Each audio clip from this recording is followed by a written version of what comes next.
Hey everybody, Bill Shirk, the man about the woods for the Minnesota Historical Society. You need to come visit historic Fort Snelling. It's Minnesota's first national historic landmark, and it just reopened May 28th after 2 years of restoration.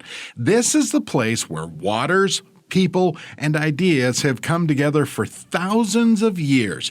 People are able to hear many stories told by many voices and learn more about how lives and history intersect.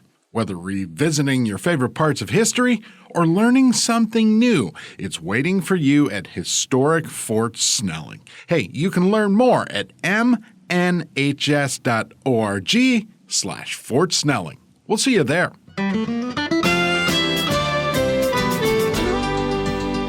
Hi, everybody. Welcome back to another Minnesota Bound podcast. Your host today, Ron Schara, and my special guest, a guy that knows everything there is to know about Minnesota fishing, maybe not catching them, but raising them and counting them. Brad Parsons, the DNR Fisheries Chief, is with me, as well as our newest sponsor, Minnesota Historical Society, so we invite them as well. Brad, thanks for joining us today to talk a little bit about fishing and walleyes in Minnesota. Well, it sounds good, Ron, and I appreciate you saying that I'm not the best catcher in the world, because I'm not. There's 500,000 anglers out there who are better than I am at that. But I do like the science. I do like to understand what the fish are doing and how they're doing it and how we can make it better for folks. Well, let's have some folks find out a little bit more about you. You've been the DNR Fisheries Chief since when, Brad? Started in July 2018, so kind of heading to about 4 years now, and was the Central Region Manager out of St. Paul, and that included our trout streams in the southeast and, lakes up to St. Cloud. And before that, I was a research scientist for about 25 years out in Glenwood, Alexandria area, where I worked on walleye stocking. I worked on crappies, some shallow lake work. So I've loved working for the DNR for my career and hope to continue doing that for a few more. Well, indeed. I wanted to chat with you about one main thing is that I think a lot of Minnesotans, and certainly people beyond Minnesota, have no understanding about how big walleyes are in the state of Minnesota. When I mean big, about not only the interest in the fish, but the fact that Minnesota has so much more walleye habitat than, say, our neighboring lakes like Wisconsin. And can you talk about that a little bit?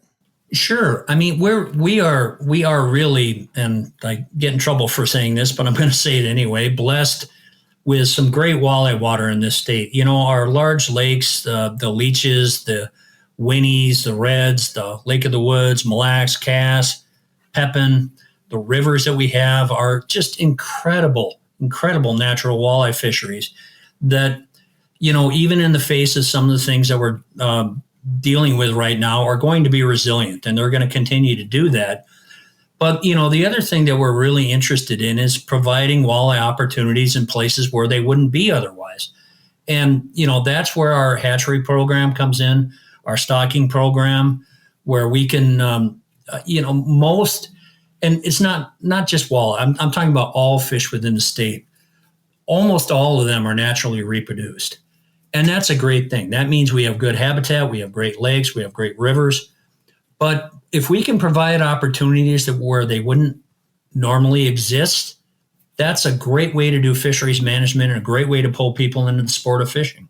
Well, Minnesota has, you can help me here, like 13 fish hatcheries, of which maybe 10 or so raise walleyes. Am I even close to those numbers? Yep, you're close. We've got 11 cool water, which is what we consider primarily walleye, a little bit of muskie, a little bit of northern pike. And then we have 4 cold water hatcheries for our trout program.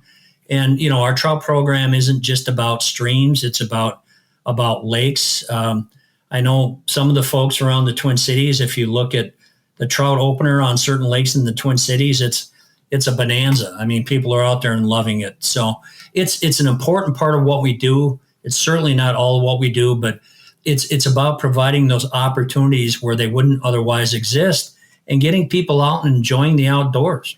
Well, there's a lot of folks. Doesn't matter where they live, if they on a lake or near it, they want walleyes in there. So you get a lot of pressure to stock walleyes, which means you have to raise them. Roughly, does Minnesota lead the nation in the number of walleyes we raise and eggs that we collect in the springtime? Yeah, we do. We the number of eggs, you have hatch rates and things like that, but we're talking about millions, 4 to 6 million fry that are produced each year. The fingerling stocking we do, and also, the folks here might not know, but we raise most of our fish in extensive ponds. So sometimes those fish live, and then we stock them as yearlings, then they're bigger. And if we stock them when they're bigger, they have a better chance to succeed. And we also partner with our the aquaculture industry in the state of Minnesota and buy fish to put in lakes. So we're, it's a combination of taking care of that natural habitat where the fish can take care of themselves, and then putting fish in other places where people are going to catch a walleye that they wouldn't otherwise. Minnesota, of course, is unique, I think unique, in our Minnesota Fishing Opener every May, which is a huge, huge event. I think, I've been to the Wisconsin Opener. It's nothing compared to Minnesota as far as occupation of resorts, motels, restaurants, whatever. And, of course, South Dakota, those states don't even have a opener. They're year-round, I do believe. But it's unique to Minnesota. I once wrote that Minnesota has 3 major holidays: New Year's Eve, Christmas, and the fishing opener. And but most of that is wrapped around walleyes, for sure. It is absolutely, and I won't say who I corrected, but it was somebody fairly high up in government that. They said the start of summer in Minnesota was Memorial Day, and I said no. The start of summer in Minnesota is the opener, and that's really what it was. And we had an excellent. The opener, people sometimes focus too much on what the governor's doing and all that, but the opener's for everybody in Minnesota. It's a chance to reconnect with friends and with family and do things. I've read your articles over the year, and Dennis and Tony and others who are out there writing about just the experience. There are biological reasons in certain places in the state where we could say there's not really a need to have a closed season like, the Dakotas do, for instance. But it's so ingrained in our tradition, and it makes too much sense from an economic and a social standpoint to bring the whole state together. There's nothing I really enjoy more about my job, Ron, and I'll be just brutally honest about this, than the week leading up to the governor's opener. It's because we're talking about everything that's positive, about people enjoying the resource, getting out, enjoying themselves. It's my favorite time. The Radio Row that we do is so much fun. You have the local. I remember talking to folks from Rochester and Hutchinson and Aiken and Bemidji, local radio. They're all talking about this, and it's great. There's biology. We wouldn't need the opener in certain spots, but in our natural lakes, we definitely need it. But for the social and economic reasons, I think it's a wonderful, wonderful thing. Yeah, I couldn't agree more. And I'm like you. The build up to the opener is like a build up to Christmas for me. You're pulling your boat out of winter storage, getting ready, packing it up with walleye gear. I agree with you. It is a super thing, and I wouldn't like to see Minnesota decide for biological reasons that we could just go year-round walleyes and lose that for sure. Well, I will certainly never advocate for that. I guarantee you that, sir. Brad, I'm going to take a short break here, and we come back. We're going to talk a little bit more about walleye, and especially just so I want to talk about the big hoopla over changing the state limit, and then there's two-line fishing and a few other things. We'll get into that, and We'll get back to you. Brad Parsons, DNR Fisheries Chief, my guest here. But first, a word from Hewitt Docks. Hewitt Docks, Lifts, and Pontoon Legs began in a small south-central Minnesota town with a mission to make dock install and removal easier by inventing the Roll-A-Dock. Well, now the company has evolved to provide everything you might need to improve your lake time. In addition to the classic Roll-A-Dock or the new Ultra Dock system, Hewitt offers all-terrain staircases, gangways, canopies, and lifts, along with any accessory you might need. Celebrate 50 years of business with us. Go to HewittRad.com to enter for a chance to win a free dock and monthly prizes. Hewitt Docks, Lifts, and Pontoon Legs. Work hard, play harder.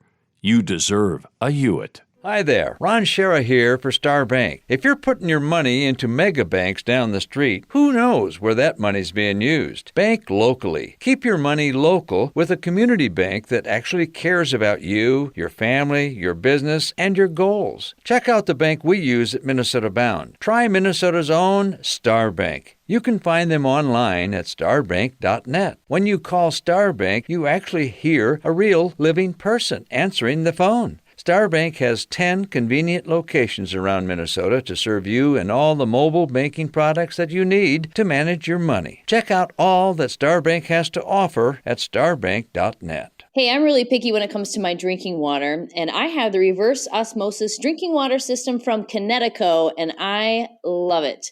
It takes out contaminants in the water, it removes chlorine, and most important, it tastes great, which is the one thing I'm probably most picky on is how does my water taste. So having Connecticut also means that I use less plastic water bottles, which we all know is a definite bonus for our environment. For more information, visit Connecticut.com to find a dealer near you. Hey, welcome back to the Minnesota Bound podcast. We're talking walleye today, and at least mostly walleye, and Minnesota standing as one of the great walleye states in the union. I think it's the best. I'm not getting into Ontario, they could argue, but that's a different country. But my guest to talk about walleyes is none other than Brad Parsons, DNR Fisheries Chief, who gets his fill of walleye topics, hatcheries, stocking, not stocking, et cetera, et cetera. Brad, one of the issues this past spring was a lot of folks wanted to change the state walleye limit from 6 to statewide to 4, and it was quite controversial. And eventually, that idea died in the legislature. And I was surprised. You and I have talked about this. I was surprised that DNR supported the legislature doing this, although I think we both agreed that might be a bad precedent. But now that it's kind of a dead issue, what are your thoughts about the statewide limit of 4 instead of 6? You know, you're right, Ron. I mean, it's a very complicated issue. And as you said, you and I have talked face to face about this, that, you know, fisheries management isn't all about science. There's sociology and there's politics, quite frankly. And, you know, just talking about the opener that we talked about, there's definitely a socioeconomic thing about that is highly beneficial for the state. You know, I personally think, and the department has supported this, that in the long run, a daily bag limit of 4 fish is good. It's enough. Can I tell any person out there who lives on Lake X that this is going to make your walleye fishing better? No, I cannot. Do I feel very strongly that there are places that this is going to help? Absolutely. And the reasons for that are just the changes in the way that so many people are fishing now in terms of electronics and in terms of social media and the hot bite and getting there. And there's also a simplification factor. You can be by Lake Winnie, and then you have a lake right across the street, and you got 4 on Winnie, you got 6 here. So, you know, we do special regulations, and I strongly believe in individual lake management. But if there are ways that we can simplify regulations across the state, I'm all for that too. So, you know, what we talked about legislators doing science and fisheries management, I get that. And I'm not thrilled about that. And I might get in trouble, quite frankly, for saying that. But still, if there are things that we think would benefit the resource in the long run and be proactive rather than reactive, if that has to happen legislatively, I can live with that. I'm not thrilled about it, but I can live with it. Yeah, I guess I understand what you're going at. It depends on what that leads to with other legislators who then think they're the great fish managers in the state and et cetera. But that also kind of goes to how strong tradition is. I've told people that 6 walleye limit has no biological background either. It was a number picked out of the air. It used to be 10, and even more walleyes than that way back at the early 1900s. So the 6 is nothing. It's just a nice round number, but a lot of people 6 that they wanted to cling to that. So we'll see where it goes. And I think there was an effort for you people, DNR. You would not have to, if you wanted to go to 4 walleyes, you could do it more expeditiously without going through a bunch of hoops, which is I don't know if that legislation passed or not, but there was that idea. Yeah. And that would be our rulemaking process, which, we do for very many other things. And you're right, Ron. I mean, 6 fish was picked in 1958. I wasn't yet born at that point, so I can't exactly tell you why that happened. And I you were I much younger started man all at that. that point as well. I was born. I started all that. So yeah, I mean, and daily limits are effective in certain places and not so effective in others. For example, our Quality Sunfish Initiative, where we have pretty restrictive daily limits on sunfish, that really helps preserve the quality. Does that work on every lake? No, it doesn't. And we wouldn't put it on every lake. Would a 4 walleye bag help on every lake? No. But we manage so many waters that it's very hard not to do that. Our rulemaking process, I actually talked about this at our meeting yesterday with some of our stakeholders in the roundtable. It's complicated. There are there's different types of rules. Something we can do on Red Lake and Mille Lacs because we have to be able to respond immediately is completely different. And we have statutory authority to do that. We also have statutory authority to do other things, but we have responsibilities. And then primarily that's taking in public input. We don't do these things in a vacuum. Most special regulation or different ideas about things come from the grassroots. They either come from our species work groups where we have people and we work with them internally of DNR, or they come directly from the Lake Association. We don't just kind of willy-nilly throw these things out. Yeah. We're waiting to hear from folks who want to see something a little different or something a little better. I'm going to predict the next big issue, although years ago there was an issue. The legislature considered banning these fish finders, electronics, depth finders, etc., and that went nowhere. But the technology today, and I have one on my boat, but it's been so new I haven't had a chance to use it, but fellow anglers I know who have it, I'm talking about technology of transducers that can actually, it's almost looking like watching television under the water. Right. It's remarkable what kind of success my angling friends attribute to using that device, and it encourages enjoyment of fishing. There's no doubt about it.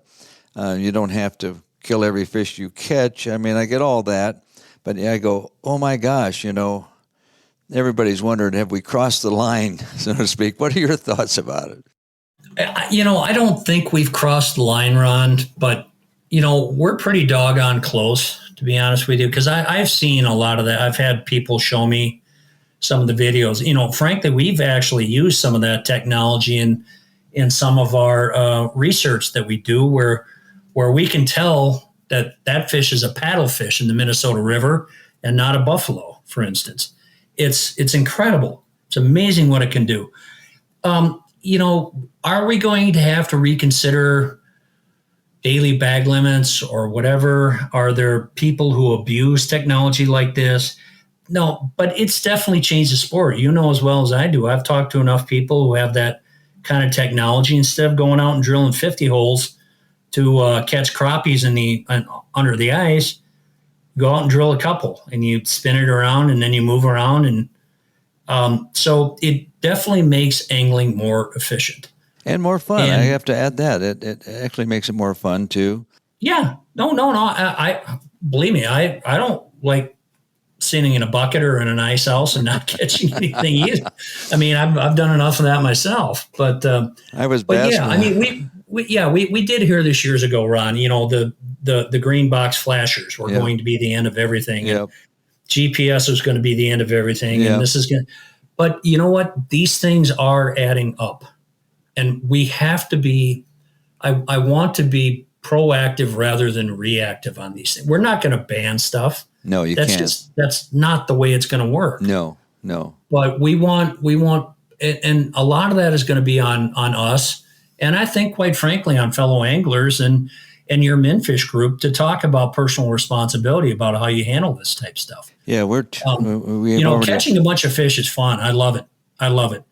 But if there's hooking mortality or there's barrel trauma, if you're catching fish in 45 feet of water, there's things that people really need to understand. Yeah, they don't. I think we're going to bring up that topic at a future Minfish about. It's an education thing. These guys go out pulling up crappies in the wintertime, 30 feet, catching them left and right, letting them go, and not understanding that they're all dying under the ice there because they can't go back down. But just the other day I was bass fishing and talking with a friend. He had a depth finder, Lawrence outfit, but we didn't use the wing ding fancy stuff. He didn't even have it. But I said, we were talking, I can't remember how I fished before there were depth finders. I don't. I mean, it's like, how would you ever find a drop off? Well, they used a rock and a piece of rope to find some of these things. But Brad, I'm going to take another break, and when we come back, we'll talk a little bit about the future of walleyes, if there are any big issues that keep you awake at night, and continue this conversation with Brad Parsons, DNR Fisheries Chief, with me today. Ron Schara here for the Minnesota Bound Podcast. And we're going to take a break and get a word from our Minnesota Propane Association. The Schara family enjoys spending a lot of time outside. Hence, we care what goes into our environment. That's why we support propane, the energy for everyone. Did you know that propane produces fewer greenhouse gas emissions than electricity generated on the U.S. grid? Propane's emissions are 43% fewer. That's a lot. Propane is clean, dependable, and affordable. Plus, it's produced right here in the USA. Let's all do our part to reduce emissions from our homes, cabins, and businesses by choosing propane, the right energy right now. To learn more about propane, the energy for everyone, go to propane.com. Hey there, Bill Shirk, the man about the woods. Today is a day for adventure, and Cub has all the Nabisco snacks you need to make sure that adventure is delicious from start to finish. Life is just sweeter when you share Oreo cookies on the trail. Also, when you crunch Ritz crackers at the campsite or rock the boat with rich cheese crispers. Stop a Cub on the way to your adventure. The great outdoors is calling. Be sure you bring the snacks. Hey, welcome back to this edition of Minnesota Bound Podcast. Ron Schara here with you. My special guest as we talk walleyes, and he's the only guy that can really, he's got all the answers. I'll put him on the spot. Brad Parsons, our DNR Fisheries Chief, my special guest today. Brad, thank you again for being here. As we talked earlier, walleye is very important to Minnesotans. It's very important to the state for many, many reasons. And so you look at that and you say, well, what's the future? Now, there's been talk about climate change is going to change things, zebra mussels, and, it seems like every other day there's a supposed new threat to our walleyes. Where are you at with some of this? I'm cautiously optimistic, Ron. I'll be honest about that. Particularly because in Minnesota, the habitats that we have are really, really conducive to that. Now, I won't get into. I could do a whole bunch of science. I was just at a sciencey meeting earlier this week, and my history as a research scientist kind of gets me back into thinking that way. But I won't go there. There are definitely challenges, but a lot of the lakes we have, particularly the larger lakes, are natural walleye lakes, or the lakes like maybe not a large lake, but like an ottertail, or gull, or the whitefish chain, or whatever. They're still going to contain what we need, what walleyes need to live and thrive. And so I'm optimistic there. On some of our more small to medium lakes, are we going to have to reconsider some things? Perhaps. Is fry stocking still going to be the way to go on some, or do we have to move to fingerlings? Is walleye stocking going to even be worth it on some of these lakes? I don't have that answer, but we've got a ton of good people working on this. It's interesting. A year like this year, where we all suffered through pretty much a brutal April, and it was cold and it was windy and the ice didn't go out. Well, you know what? An April like this often means good walleye reproduction and good survival of our fry. And again, I could, but I won't get into the whole thing about it. And then we're getting into a warm stretch here. And one of the other things that encourages walleye survival is growing degree days in the summer.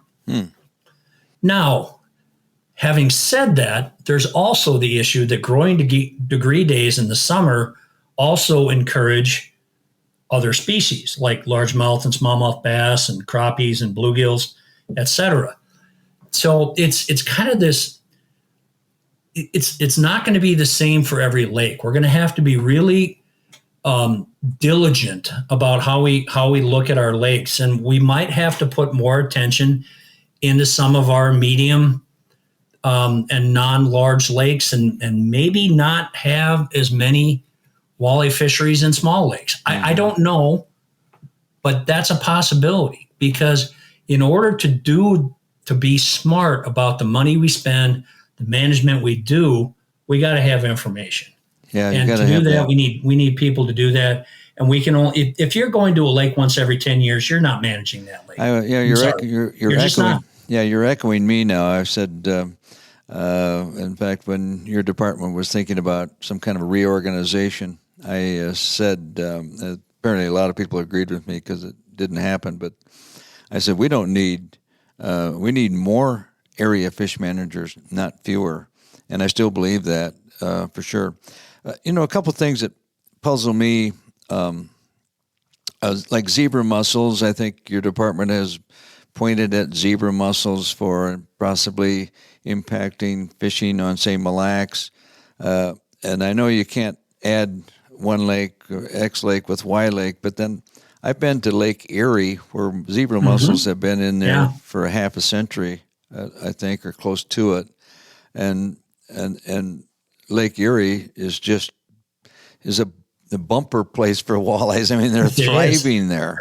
And so we go, so they won't thrive in Mille Lacs because of zebra mussels, but they'll thrive in Lake Erie? Now, I know this is a simple layman's idea, but what do you think about that?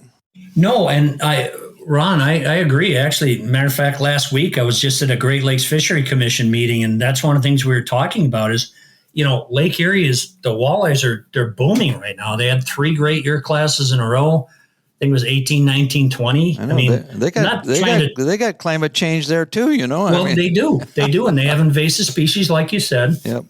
But each lake is different. You look at a lake like Erie that has water coming in from all over the place that has a ton of productivity to it. You look at Mille Lacs, and I'm not it's different. It sits at the very top of the watershed. Ah. There's not a lot of nutrients coming into that lake. I see You know, that. Yeah. you know as well as I do, Ron, if you've been on the, I'm sure you've been on the west end of Erie, some of the Yes. blue-green algae blooms they have. Right. But so and that's kind of what I was trying to get at earlier. We have some situations where it's going to be really good and we're going to maintain this, and we're going to have some situations where it's going to be more of a challenge.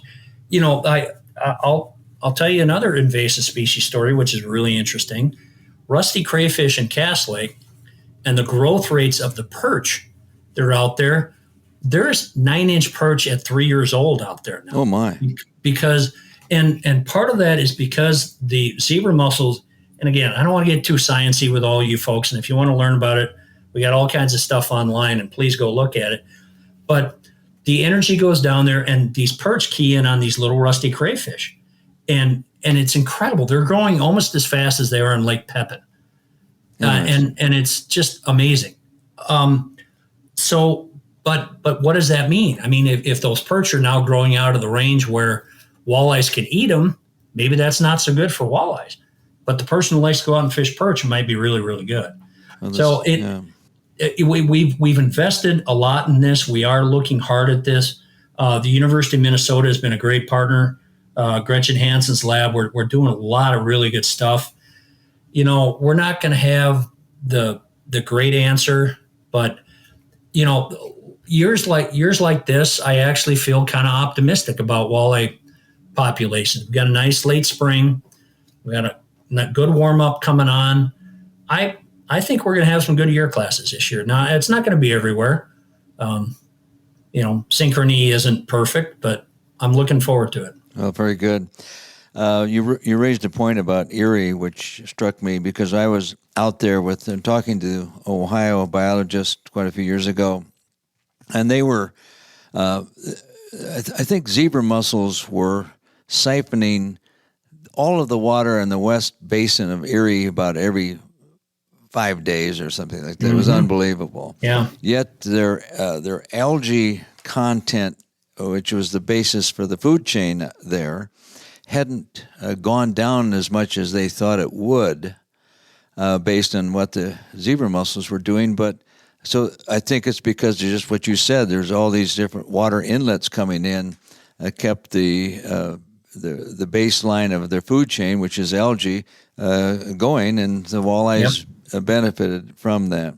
One more thing, Brad, that I'll let you go is, as I look at some of the Lake Finder information put out by your area managers, it seems like I'm always running into the issue of stunted northern pike as being a limiting factor for stocking success of walleye. And I say to myself, we just kind of just talk about it all the time. We don't do anything about it, and maybe there's nothing we can do about it. I know you've changed some pike regulations, but that's not going to impact those lakes that are full of 18-inch northern pike. And we tried inviting people to take 10 of the little snakes, but the people don't want that. So I don't know what the heck you do, but it seems like we just complain about it.